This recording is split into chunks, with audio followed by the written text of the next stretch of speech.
Hey guys, so good evening. So yan, may project tayo for today's video, and before that ay tuturuan ko po kayo paano mag-cut ako ng ating sticker. Yan, sticker po, sticker label po ang ating gagawin ngayon, and gamit po natin is yung ating lock click cutter. And then pupunta lang po tayo dito sa ating lock click Idea Studio. Na-update ko na po siya, and then ang gagawin po natin dito is print and cut. So, ang gamit po natin ngayon sa ating ink, sa ating sticker is yung ating Epson L3210 na pigment ink.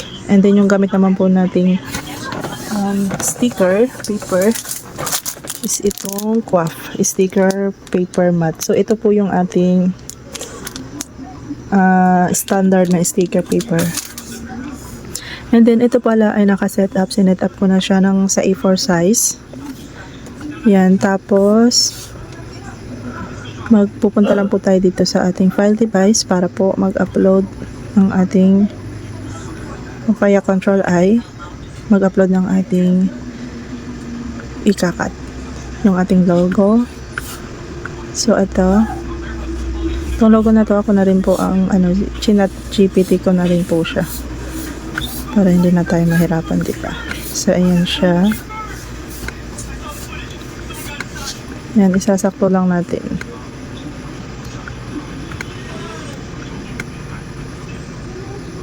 Yan. And then, ang gagawin natin, after that, yun ang natin. Kasi wala pa siyang Victor, yung gagawin po natin is pupunta tayo dito sa gilid, sa may design, and then, print, then cut. Kasi ipiprint muna natin siya. Yan. And magkakaroon na po siya ng outer contour. Kasi kung wala siyang ganun, hindi po gagana ang ating cutter platter. Yan. So, kita niya yung blue na yan. Yung blue na yan. Yan po ang ating contour. Yan po magbe-base si cutter sa pagpiprint. Okay. And then, apply. And then, yan.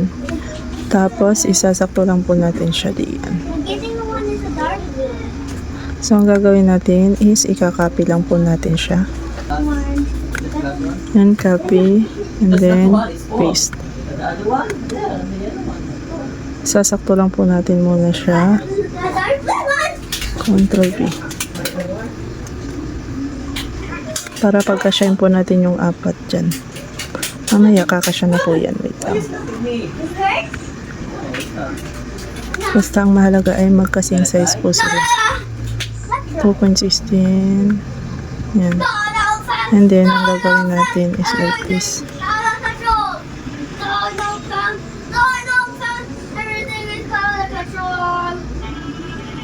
Pagkakasyahin natin siya doon. Yan. Ayan, kasya na po siya. Ang kasya po dito sa A4 is 22. Ang bawat size niya is 1.77. So anyway, pagpapantay-pantay lang po natin sila. Para hindi po masayang yung space. Yan, kita niyo yan.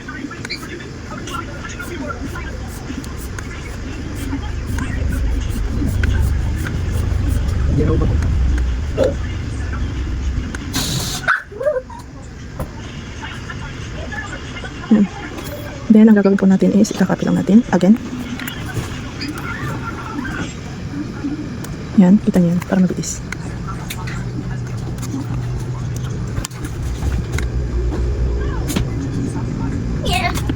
And after that, i-control A lang po natin para may select lahat. And then, proceed to make. Kasi pag hindi nyo po isinelect lahat, hindi po siya make. And then, i-connect po natin yung device. So, iCraft, cutting machine. And then, naka-bluetooth po tayo. Ayan, ang ating machine. And then, connect.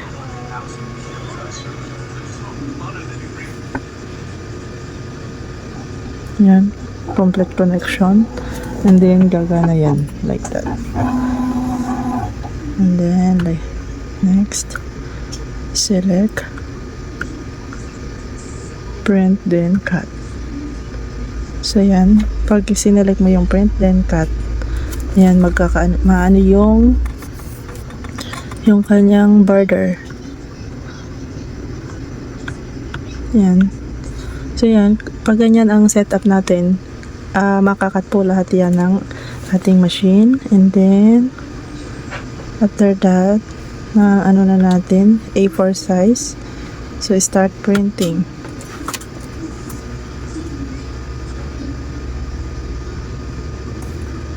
Antayin po natin mag-pop up yung preview.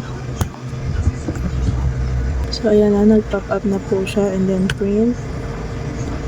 Anyway, hindi yan mag-automatic print. So punta lang tayo dito. Ayan, nag-pop up si Epson L3210. So doon po natin siya i-print, din go to properties.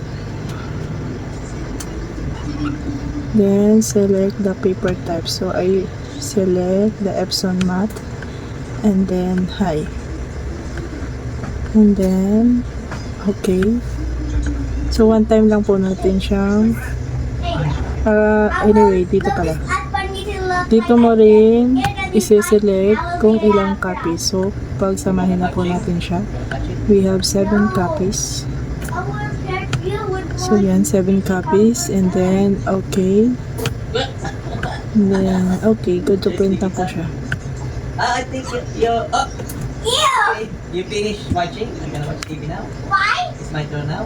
You need a little bit of watching from that word. Yeah. Okay. It's my turn!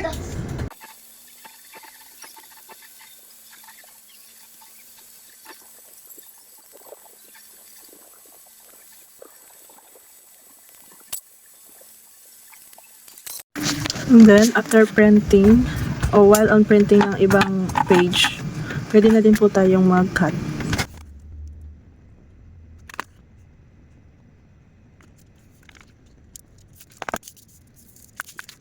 Kasi ito, meron na.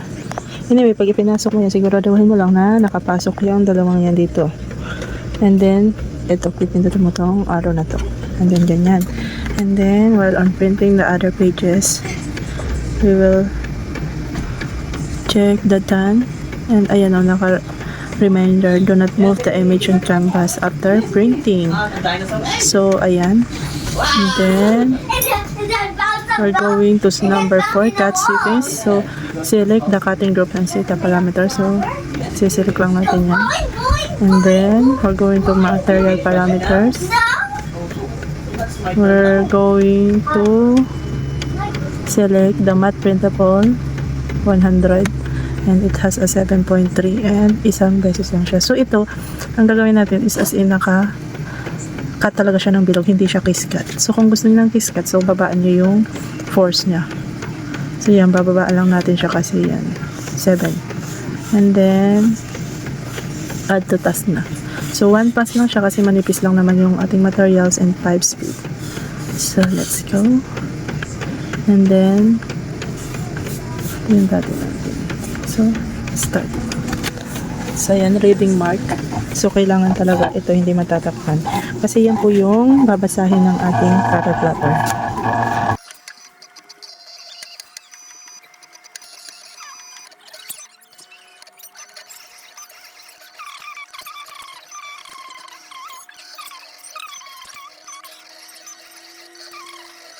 So, ayun mga ka-prints. Madali lang naman po siyang mag-cut yung ating plotter. Pero, ayan, pansin nyo, medyo may ano siya.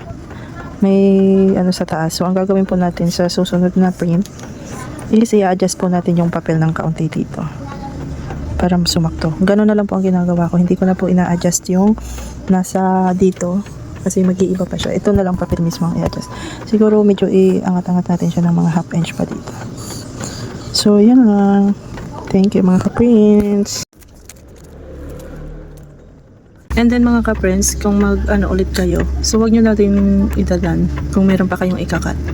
You press again the start. Like that.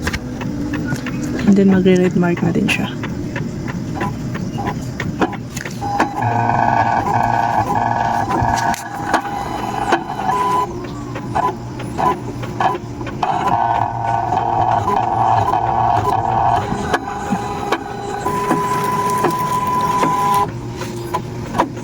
Papasensya na pala kayo sa kalat natin sa baba. Hindi pa natin na natatapos ang pag-inis. Kasi medyo busy ang manshi. May estudyante tayo ngayon. So, yan. Tiyagaan sa pagganito. At sana sumakto na siya. And yes! Sumakto na siya, guys. O, diba? Tansyahan lang talaga and patience. Thank you to Click. I love you so much. So, yan.